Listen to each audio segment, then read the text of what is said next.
നമസ്കാരം. കേരള നാട്ടുവാർത്തകളിലേക്ക് സ്വാഗതം. ഞാൻ അൻസാർ ബുസ്താൻ. വളാഞ്ചേരി വുമൺസ് IMAയും കേരള പോലീസും നടക്കാവിൽ ഹോസ്പിറ്റൽസ് വുമൺ വിങ്ങും വളാഞ്ചേരി മുനിസിപ്പാലിറ്റിയും സംയുക്തമായി സ്ത്രീ സുരക്ഷാ പരിശീലന ക്ലാസ് സംഘടിപ്പിച്ചു. വളാഞ്ചേരി ഡോക്ടേഴ്സ് ക്ലബ്ബിലാണ് പരിപാടികൾ സംഘടിപ്പിച്ചത്. പരിപാടി ജില്ലാ വിമൻസ് പ്രൊട്ടക്ഷൻ ഓഫീസറായ ശ്രീമതി ശ്രുതി M ഉദ്ഘാടന കർമ്മം നിർവഹിച്ചു. Municipality vice chairperson Shrimati Ramla Muhammad അധ്യക്ഷത വഹിച്ചു. വളാഞ്ചേരി SI ശ്രീ അസീസ് മുഖ്യാതിഥിയായി പങ്കെടുത്ത പരിപാടിയിൽ ഡോക്ടർ അനു റിയാസ് സ്വാഗതം അറിയിച്ചു. Doctor Muhammad Ali, doctor Riyas KT, doctor Rahmath Beegum, doctor Jasna, Hasna Yahiya, Badariya Muneer എന്നിവർ പരിപാടിയിൽ ആശംസ അറിയിച്ച് പ്രസംഗിച്ചു.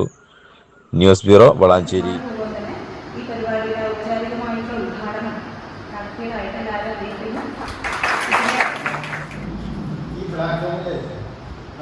അതിലെ സ്റ്റാഫ് മൊത്തം വരാൻ നോക്കിയ ഈ ഹോളിൽ കഴിഞ്ഞില്ല.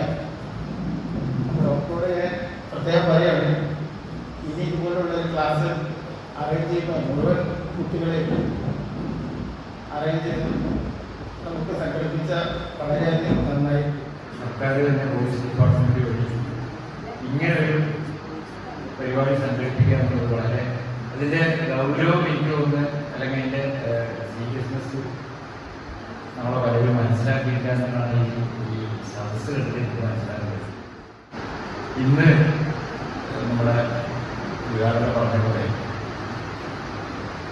സ്ത്രീത്വം ഒരുപാട് ഈ ആക്രമിക്കപ്പെടുന്ന ഒരുപാട് സംഭവങ്ങളാണ്. അതിന് പല കാരണങ്ങളുണ്ട്. ഞാൻ അന്നേരം വോയിസ് പറഞ്ഞ അവസാനിക്കുക അധികം സമയം എടുക്കുന്നില്ല. കാരണം കഴിഞ്ഞ ഒരു 40 വർഷത്തെ ഈ എക്സ്പീരിയൻസ് വെച്ച് നമുക്കറിയാം, ഞാനവിടെ ഒരു മെഡിക്കൽ ലീഗൽ കേസുകളൊക്കെ എടുക്കുന്ന ഒരു സെൻ്ററായതുകൊണ്ട് പലപ്പോഴും ഈ സ്ത്രീകൾ ആക്രമിക്കപ്പെടുന്ന കേസുകൾ ഒരുപാട്, പ്രത്യേകിച്ച് ഏറ്റവും കൂടുതൽ കാണുന്നത് ഭർത്താക്കന്മാരെ ആക്രമിക്കുന്ന അല്ലെങ്കിൽ അവരെ അങ്ങനത്തെ കേസുകളാണ് പലപ്പോഴും വരുന്നത്. ഞാൻ PG എടുക്കുമ്പോൾ എനിക്ക് ഏറ്റവും ഇഷ്ടമില്ലാത്ത സർജറി ആയിരുന്നു. അപ്പം ഞാൻ സർജറി എടുക്കട്ടെ എന്ന് ഞാൻ ഫാമിലിയിലൊക്കെ ചോദിച്ചപ്പോൾ എൻ്റെ ഹസ്ബൻഡിനോട് ചോദിച്ചപ്പം ഹസ്ബൻഡ് പറഞ്ഞൊരു ഡയലോഗ്, സർജറി എടുക്കുമ്പോൾ ആണുങ്ങളുള്ള അന്തരീക്ഷത്തിലേക്ക് എടുക്കുന്നുണ്ട്. നമുക്ക് സർജറി എടുക്കുന്നുണ്ട്, ഗൈനക്കോളജി എടുത്താൽ ഫുൾ പെണ്ണുങ്ങളാവുമല്ലോ. അപ്പോൾ അവരുടെ മനസ്സിലൊക്കെ എന്താണ്, ഈവൻ നമ്മളൊരു ജോലി സ്ഥലത്ത് നമുക്ക് എന്ത് തന്നെ അബ്യൂസ് വേണേൽ നേരിടാം. നമ്മളിപ്പോൾ കണ്ടില്ല കൊൽക്കട്ട, അതിൽ നമുക്ക് എന്തോ ആ കുട്ടിക്ക് അനുഭവിക്കപ്പെടുന്ന ഒരു ഹോസ്പിറ്റൽ ഇത്രയും ഒരു ചുറ്റുപാടിൽ അങ്ങനെ അനുഭവിക്കപ്പെടുന്നു.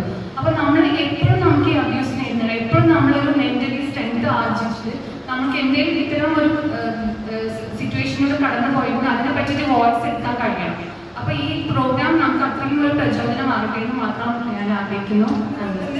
നമ്മൾ ആൺകുട്ടികളെ പഠിപ്പിക്കേണ്ടതുണ്ട്. അതുപോലെ തന്നെ ഈ പെണ്ണെന്താണെന്നുള്ളതും പെണ്ണിനെങ്ങനെ ബഹുമാനിക്കേണ്ടതെന്നുള്ളതും ആൺകുട്ടികളെ പറഞ്ഞ് മനസ്സിലാക്കണം. ഇത് അവരെ ചെറുപ്പത്തിൽ നമ്മളെ വീട്ടിൽ പറഞ്ഞു കൊടുത്തത് അങ്ങനെയാണ്. പെണ്ണുങ്ങൾ കല്യാണം കഴിച്ച് പോകാനുള്ളതാണ്, ഭർത്താവിനെ നോക്കാനുള്ളതാണ്, കുട്ടികളെ നോക്കാനുള്ളതാണ്, ആൺകുട്ടികളെ ജോലി ചെയ്യിപ്പിക്കില്ല. അത് നമ്മുടെ കൾച്ചർ തന്നെ ഡിഫറെൻ്റ് ആണ്. ഇപ്പോൾ വസ്ത്രധാരണ കാര്യം പറഞ്ഞാലും ഇപ്പോൾ പുറത്തൊക്കെ വെസ്റ്റേൺ കൺട്രീസിലൊക്കെ അവരെല്ലാം ലീഗലായിട്ട് ഡ്രസ് ചെയ്ത് പോകുന്നത്. എനിക്ക് തോന്നിയില്ല അവിടെ ഇത്രമാത്രം പീഡനം ഉണ്ടാകുന്നത്. ഒരു സ്ത്രീ 2 സ്ത്രീയും ഒരു അടിയുണ്ടാകുമ്പോൾ അതിനെ ഒരു പുരുഷനെ ചേർത്തിട്ടല്ലേ ഈ സമൂഹത്തിൽ എത്ര പ്രശ്നങ്ങളുണ്ടായിട്ടുള്ളത്. പക്ഷെ അതൊക്കെ ആളുകളുടെ മനസ്സുകളാണ്. സ്ത്രീയായാലും പുരുഷനായാലും ഒക്കെ ബോധപൂർവം ബുദ്ധിപൂർവ്വം ബോധ്യവും ബുദ്ധിയുമുള്ള ഒരു സംഭവം നമുക്കുണ്ടാകട്ടെ. ശരീര ഭാഷ കൊണ്ട്, അതുകൊണ്ട് ഒരു പുരുഷനല്ല ഒരു സാഹചര്യം വരുമ്പോൾ നമ്മുടെ ശരീരഭാഷ കൊണ്ട്, നോട്ടം കൊണ്ടും സംസാരം കൊണ്ടൊക്കെ ഈ കാലഘട്ടത്തിൽ ഞാൻ മനസ്സിലാക്കുന്ന ഒരു വളരെ അപൂർവമായിട്ടൊക്കെ സ്ത്രീകൾ ആക്രമിക്കപ്പെടുന്നു. പിന്നെ കൊൽക്കത്തയിൽ നിന്നുള്ള ഇത്തരം സാഹചര്യം അത് നമുക്ക് അതിൻ്റെ ചർച്ച ചെയ്യുമ്പോൾ അതിലൊക്കെ കേവലം നമ്മുടെ ലഹരിയും മയക്കുമരുന്നും അല്ലെങ്കിൽ ശത്രുതാ മനോഭാവം, കൂടെ പഠിക്കുന്ന ആൾ, ആ രൂപത്തിലൊക്കെയാണ്. ഇപ്പം നമുക്കൊക്കെ കായികക്ഷമത, ഇത്തരം കാര്യങ്ങളൊക്കെ അതോടൊപ്പം നമ്മുടെ ബുദ്ധിയും നമ്മുടെ സാഹചര്യവും പ്രായോഗികതയൊക്കെ മനസ്സിലാക്കണം. നമുക്ക് സ്ത്രീകൾക്ക് ബയോളജിക്കലി അതിൻ്റെതായ കുറേ പ്രശ്നങ്ങൾ ഉണ്ടാകും, സ്വാഭാവികമാണല്ലോ. പക്ഷെ അവർക്ക് ആ ഒരു തലത്തിൽ നിന്ന് എങ്ങനെ ഇതിനൊക്കെ നേരിടാമെന്നാണ് ഇന്ന് നമ്മൾ, അല്ലെങ്കിൽ ഇപ്പോൾ ഒരു പുരുഷ സുരക്ഷ ഇവിടെ വന്നിട്ടില്ലല്ലോ, അതിൽ നിന്ന് നമുക്ക് മനസ്സിലാക്കണം. നമുക്ക് ഇവിടെ എവിടെയൊക്കെ ഒരു പുരുഷ സുരക്ഷയ്ക്ക് വേണ്ടിയിട്ട് ഒരു കായിക ക്ലാസ് വന്നിട്ടില്ലല്ലോ. അതിൽ നിന്ന് അത് നമ്മളൊക്കെ ചെയ്യും. നമ്മൾ സംസാരിച്ചാലും ഇല്ലെങ്കിൽ ഇവിടെ നടക്കേണ്ട ചില കാര്യങ്ങളുണ്ട്. അതിനൊക്കെ നമ്മളും ഇതിലൂടെ പോകുന്നു എന്നുള്ളത്. ഇവിടെ ഒരു പ്രകൃതിയും ഒരു പ്രപഞ്ചവും ഒരു ദൈവവും ഒക്കെ ഉണ്ട്. നമ്മളെത്ര മേൽ ചർച്ച ചെയ്താലും ഇതിനൊക്കെ ഒരു പരിധിയും. ഇത് എംപയർ കോളേജിലാണെങ്കിൽ ജോലി വെറും സ്വപ്നമാകില്ല. Empire college of science, Moodar, Kuttippuram, Malappuram.